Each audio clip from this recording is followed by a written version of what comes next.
Am I the a-hole for not backing my wife up when our son says she's no longer his mother? Hi, so I think my wife has single-handedly the cause of all her problems. I'm done pretending I'm at fault. Kind of done with her in general, and I see divorce at the horizon like a bright sunrise. So me and my wife got together in college. Things were fine, and I proposed when I was 23 and she was 22. People might say that's young, and yeah, probably, but we didn't get married until we were 25 and 26. Well, she got pregnant at 24 and we had a son. I want to say, I didn't force her to have him. I told her I'd love to have him. Personally, I was ready, but if she wanted to wait a bit, I'm okay with that too. She chose to go through with the pregnancy. We started getting ready for the baby, and I told her because of our living situation, if she wants, she can go back to work and continue her career. We can afford a long-term babysitter. Our living situation is, my aunt and uncle are successful and they own a second home where we live. We just pay bills like electricity and stuff. Not bad at all, so we have extra cash. She said no. She wants to stay with our son and be a stay-at-home mom. Sure, I don't care. I'm fine with that. Bond with our baby. Well, she got PPD and didn't bond with the baby. I told her to go to therapy because this wasn't going to fly. Me bringing in 100% of the money, me paying 100% of the bills, me taking care of our baby 100% of the time that I'm at home.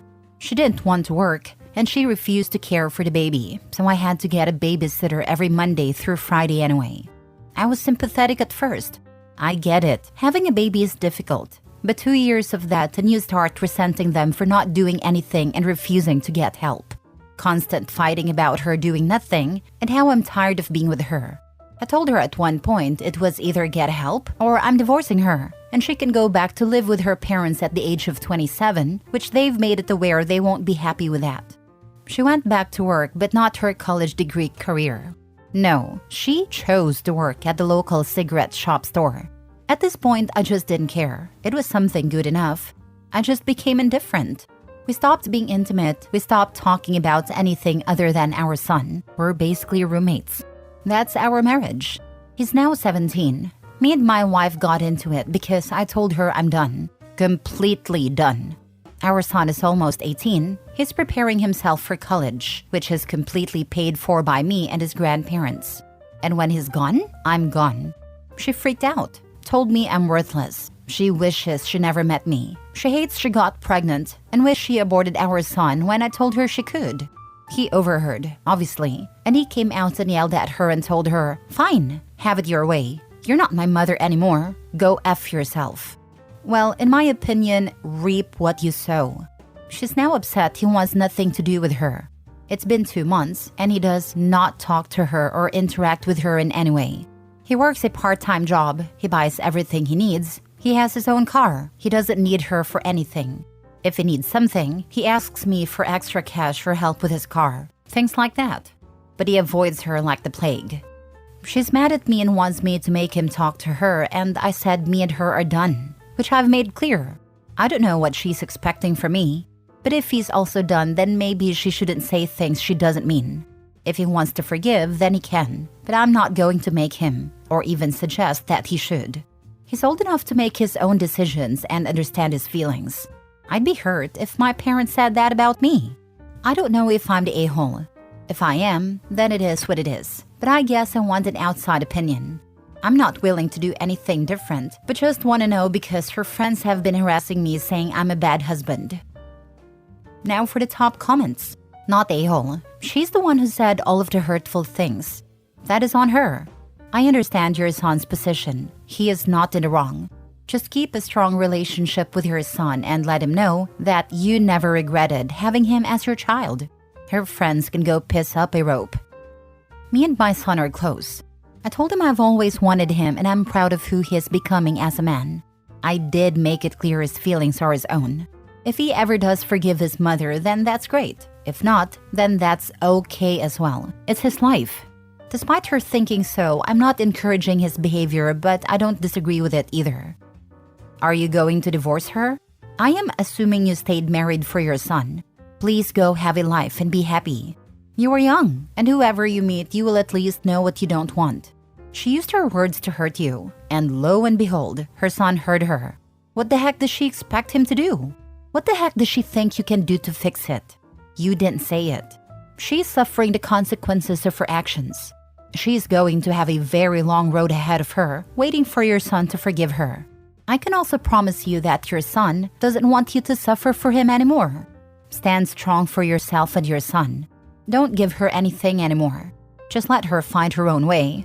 She has a college degree, so it's not like she's unable to find work in her field.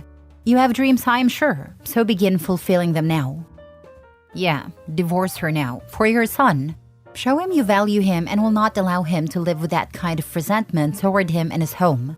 I'm sure he has picked up on it over the years. I come from a situation like this. Staying together is not helping you or him. Your bond will be stronger if you still have some time at home with him to be a happy family unit, the two of you. Your wife, hopefully soon to be future ex, will only negatively color the time you still have at home with your son before he leaves. It's best to not expose him to any more emotional abuse or manipulation, and to make it clear he has a safe home with you so that he will want to come home in the future. Next story. Am I the a-hole for not sharing my trust fund with my step-siblings? I'm 17 male and my parents divorced 2 years ago. Nothing crazy happened. The marriage was just not working out. My mom remarried and I have 2 step-siblings. My dad did not. My grandfather on my dad's side is really old and he eventually drafted up a will. While he was writing it, he eventually met with me and my dad. He told us that before he died, he wanted to make sure I would be okay in the long run. So he's setting up a trust fund for me and my dad will be the trustee. I won't be accessing this trust fund until I graduate college. I'm not sure how much it is, but my dad said it's in the 6 figures. This was all planned. My grandpa wanted to make sure I was fully set up for life since I'm his only grandson and we are very close. He has no one else to leave anything to besides me and my dad. Due to the divorce, I spent half my time with my dad and half with my mom. As I mentioned before, my mom remarried someone with kids. My step-siblings are around my age, and while I get along with them okay, we're not super close. They're cool at all, and I don't have any dislike towards them, but I don't really see them as my siblings. They don't see me that way either. Recently, my mom ended up finding out about my grandpa's plans to leave me a trust fund.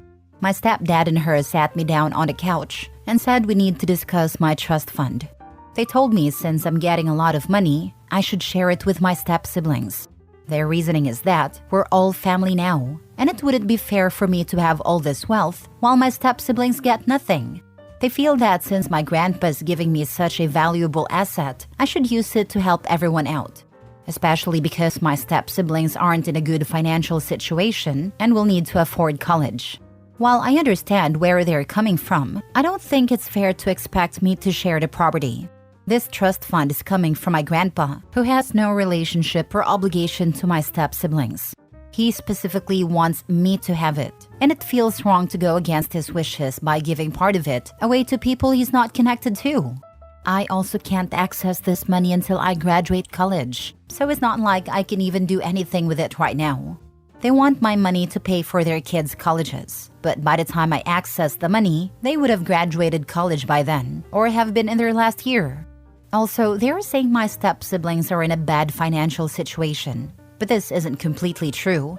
They may not be able to afford a lot of colleges, but they can definitely go to a state school, and that's still really good. When I told my mom and stepdad how I felt, they got upset and said I was being selfish and not thinking of the family as a whole. They think I'm being greedy for wanting to keep everything for myself, even though I don't feel like it's their place to ask me to share something that was never meant for anyone but me. I told my dad and grandpa about it, and my grandpa was angry and called my mom and stepdad and told them that the trust fund is for me and no one else, and they have no right to it.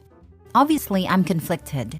I don't wish anything bad on my step-siblings, but my grandpa obviously left me money to give me a head start in life. After college, that money will be super useful for investments, housing, and other stuff. If I use it to pay for my step-siblings' college, I probably won't have much left. My mom and stepdad are being cold towards me and my step-siblings have no idea what's going on. I'm starting to reconsider now because I don't want to ruin the relationship with my mom and her husband. Am I the a-hole? Not the a-hole, but tell your dad and grandpa. My guess is grandpa will bring the hammer down. I would. Pretty sure mom's request was foreseen by granddad, and a big part of the reason he set the trust up in the way he did. Definitely talk to dad and granddad. Whatever you do not share that money. Tell your father. What your mother is doing is pure manipulation and disgusting. She should be ashamed to call herself your mother. Such a disgraceful POS. Not a-hole. Involve your father. I did. He called her and basically yelled at her for it. As the trustee, he told me he will make sure my mother will never see a penny of that trust fund. Since you are 17, see if you can live with your father full-time. They have shared custody of me, so I don't know how that would work. It's only 1 more year, then I can do whatever I want. I know, but I'm just concerned about the emotional and verbal abuse you may go through living with your mom. Right now it's silent treatment, but I'm at my dad's, so it's going well. Thanks for the concern. Next story. Am I the a-hole for telling my daughter I won't budge even if she never speaks to me again? My daughter, Casey, 17 female, worked and saved up money for around a year to be able to afford a better car than we could buy her with our family budget. My other daughter, Alana, 16 female and has ADHD, recently got her driver's license and asked to drive Casey's car. Casey allowed it, but Alana ended up having a bad accident around 6 months ago, which basically rendered the car unusable. The insurance payout wasn't nearly enough to cover the replacement, and with Alana's medical bills from the accident, thankfully there was no permanent damage, just a broken arm and leg. There was no way we could afford to replace Casey's car immediately. Alana was very apologetic to Casey, and so were we, since we couldn't afford to replace her car. Casey didn't accept our apology, and has been basically avoiding us, skipping family dinners, and pretty much pretending that her mom, Alana, and I don't exist, and only talks to us if she needs a form signed for school. I begged her to come to a family therapy session, and she eventually relented, but with the condition that Alana wouldn't be present. In the therapy session, she told us that she won't be resuming a relationship with us until we replace her car, which realistically won't be until next year. When the therapist asked how she expected us to do that, Casey said we would just make Alana work to earn the money. The issue is that Alana has severe ADHD and already has trouble managing her schoolwork. I'm worried that making her work to earn the money will harm her grades and have significant ramifications for her future. Casey said, "Well, she should have thought about that before destroying my car. I don't care. I'm not gonna speak to any of you unless I have my car replaced." I responded that she was free to avoid speaking to me for as long as she wanted to, but I'm not going to permanently harm her sister's future to get her a car earlier. My wife agrees with me that we need to stand firm in our position, but is also genuinely afraid of Casey never speaking to her ever again. I understand that her car was ruined, but as a parent, I need to look out for all my children, not just one. I also don't want to set the precedent that emotional blackmail will work, even if what you're asking for is unreasonable. Am I the a-hole? Now for the comments. Anyone wondering how much convincing it took for Casey to let Alana drive her car? I'm not wondering. I'm already convinced that Casey allowing it was reluctant at best and coercion at worst. No convincing at all. We weren't even involved in a convo between them. You're the a-hole. As much as I doubt that you had no influence in Casey agreeing to let Alana use her car, it doesn't change the fact that Alana is responsible for working to replace the car. She needs to learn responsibility. I have a sibling who has severe ADHD and has been medicated for it for as long as I can remember. It has never impeded on his ability to hold down a job and/or be successful working and going to school. Alana is learning that there are no consequences for her actions. That is not real life. What would you expect of Alana if this was one of her friend's cars and they expected it to be replaced? Would you come up with the money, expect her to get a job, or would you tell them too bad so sad? You have an opportunity to teach her a huge lesson here. Take it. Don't risk losing one kid to mollify and favor the other. Do better. It's telling that Alana wasn't driving mom or dad's car. Wonder why? I'm with Casey on this one. You're cuddling your youngest, and you have no idea if having a job could actually help your youngest learn to manage her time. You left your oldest hanging. If Alana can get her driver's license, she can get a job. Last story. My husband considered it stealing when I sold this expensive watch to pay for our son's procedure. Am I the a-hole? My 6-year-old son had a medical issue and needed to have a procedure. My husband hasn't worked for 9 months after leaving his previous job, and my salary is barely enough to get us by. My husband bought some expensive things when he used to get paid. He had a high-paying job and saved no money, but instead bought some expensive stuff for himself. He had to sell most of it to be able to buy new clothes or get a new iPhone. He had an expensive wristwatch that he was keeping to wear at important occasions. We discussed coming up with the money to pay for the procedure, and he refused to give up the watch and told me to find some other way to get the money when he knows I can't. He suggested that our son stays on meds to manage the pain till I come up with the money. But the procedure was advised as soon as possible. I just could not bear seeing my son going through so much pain, so I went ahead and sold the watch and paid for the procedure.